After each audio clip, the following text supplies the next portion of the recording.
ng Kapulisan ng Cebu City ang top 10 most wanted person regional level na may kasong lascivious conduct matapos maaresto ng mga otoridad sa Purok Proper San Isidro, San Francisco, Cebu noong ika-8 ng Hulyo taong kasulukuyan.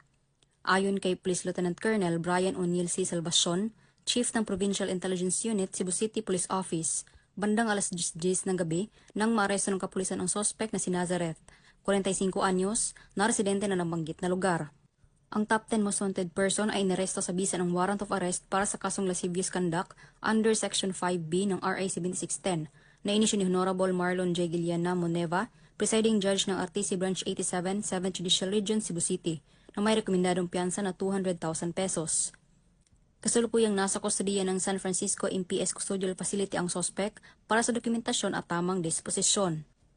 Paalala sa publiko, ang matagumpay na pag-aresto ay patunay na walang humpay na pagtutulungan ng kapulisan upang mapanatili ang kapayapaan at kaayusan sa ating komunidad.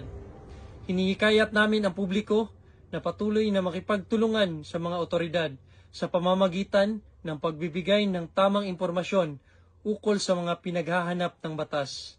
Ang inyong kooperasyon ay mahalagang sandigan sa pagpapaigting ng seguridad at hustisya sa ating komunidad.